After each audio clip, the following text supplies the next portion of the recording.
Hello friends, welcome back to our channel. 18 lead in trainer light combat aircraft fleet ఎల్సీఏని మలేషియాకు ఎగుమతి చేయడానికి Seoul ఒప్పందం కుదుర్చుకోవడంతో దక్షిణ Korea FA-50 light attack aircraft భారతదేశం యొక్క తేజస్ ఫైటర్ జెట్లను అధిగమించింది. దక్షిణ కొరియా యొక్క ఏకైక విమానాల తయారీ సంస్థ కొరియా ఏరోస్పేస్ ఇండస్ట్రీస్ ఫిబ్రవరి 24న ఈ ప్రకటన చేసింది. KAI ప్రకారం కాంట్రాక్ట్ విలువ 1.2 ట్రిలియన్ వోన్గా ఉంది మరియు డెలివరీ 2026లో ప్రారంభమవుతుంది. 2021లో రాయల్ మలేషియా వైమానిక దళం జరిపిన గ్లోబల్ టెండర్కు వ్యతిరేకంగా 18 ఫైటర్ లీడ్ ఇన్ ట్రైనర్ LCAల సరఫరా కోసం HAL మలేషియా రక్షణ మంత్రిత్వ శాఖకు ప్రతిపాదనను సమర్పించింది. భారతదేశం యొక్క LCA తేజస్ మరియు RMFAకి ప్రతిస్పందించిన 8 దేశాలలో కొరియా యొక్క FA-50 ఎంపిక చేయబడింది. ఇతర పాల్గొనే వారిలో సినో పాకిస్తానీ JF-17, రష్యన్ AK-130 మరియు లియోనార్డో నుంచి ఇటాలియన్ M346 ఉన్నాయి. LCA తేజస్ మరియు KAI యొక్క FA-50 రెండు తేలికపాటి దాడి యుద్ధ విమానం క్రింద వర్గీకరించబడ్డాయి.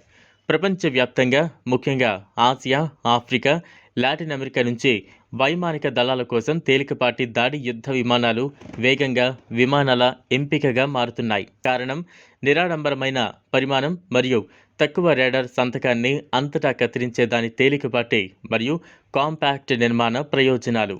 FA-50 అనేది లాక్హీడ్ మార్టిన్తో ఉమ్మడి అభివృద్ధి యొక్క తుది ఫలితం. అధునాతన శిక్షకుడు F-16 యొక్క డిజైన్ కాన్సెప్ట్లు మరియు సాంకేతికత నుంచి సృష్టించబడింది. దీనిని KAI స్థానికంగా KF-16గా లైసెన్స్తో తయారు చేస్తుంది. వాస్తవానికి కొరియా యొక్క KAI దాని FA-50ని F-16కి అనుగుణంగా ఉంచుతుంది, కానీ తక్కువ ధరతో F-16 4వ తరం యుద్ధ విమానాలకు చెందినది మరియు మొదటి కార్యాచరణ F-16A జనవరి 1979లో ఉటాలోని హిల్ ఎయిర్ ఫోర్స్ బేస్లోని 388వ టాక్టికల్ ఫైటర్ వింగ్కు అందించబడుతోంది. F-16 యొక్క స్ట్రక్చరల్ మరియు వైరింగ్ ప్రొవిజన్లు మరియు సిస్టమ్స్ ఆర్కిటెక్చర్ ఖచ్చితమైన స్ట్రైక్స్, నైట్ అటాక్ మరియు విజువల్ రేంజ్ ఇంటర్సెప్షన్ మిషన్లను నిర్వహించడానికి అపారమైన సౌలభ్యాన్ని అందిస్తాయి.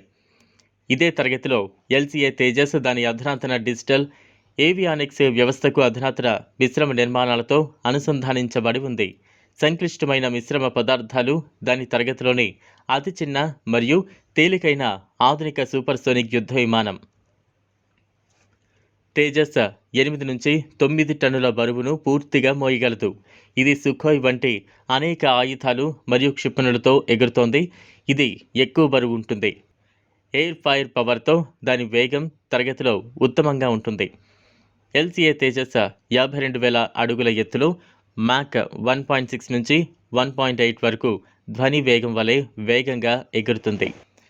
తేజస్ను నిర్వచించేది గాలి నుంచి గాలికి, గాలి నుంచి ఉపరితలంపైకి గైడెడ్ ఖచ్చితత్వం మరియు స్టాండ్ ఆఫ్ ఆయుధాలను పట్టుకోగల సామర్థ్యం గల దాని ఎయిర్ ఫైర్ పవర్ యొక్క బలం.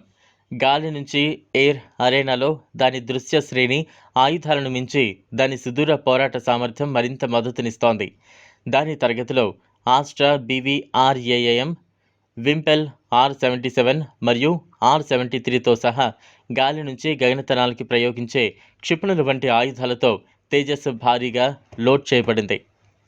గాలి నుంచి ఉపరితల క్షిపణులు KH-59ME TV guided stand of క్షిపణులు మరియు KH-59MK laser guided stand of క్షిపణులు.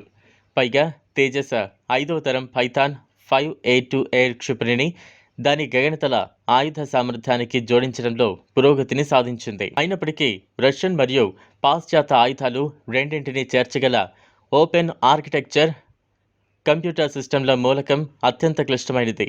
ఇది అనేక దేశాల ఇన్వెంటరీలకు బాగా సరిపోతుంది. పోల్చి చూస్తే LCA కొరియన్ FA-50 యొక్క అధిక ధరకు వ్యతిరేకంగా అనేక ప్యాకేజీలతో $28 మిలియన్ ధరను కలిగి ఉంది. IAFకి 83 తేజస్ LCA మార్క్ 1A సరఫరా చేయడానికి HAL ఇప్పటికే 48,000 కోట్ల కాంట్రాక్ట్ను పొందింది. కాంట్రాక్టు ప్రకారం మొదటి విమానం ఫిబ్రవరి 2024 నాటికి డెలివరీ చేయబడాలి మరియు మేము కోర్సులో ఉన్నాం అని అనంతకృష్ణన్ చెప్పారు.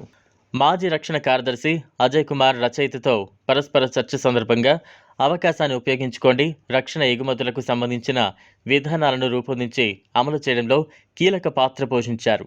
చూసారు కదా ఫ్రెండ్స్, ఇది వాళ్ళ వీడియో. ఈ వీడియో కనుక మీకు నచ్చినట్లయితే లైక్ చేయండి, షేర్ చేయండి, ఛానల్ను సబ్స్క్రైబ్ చేసుకోండి. Thanks for watching.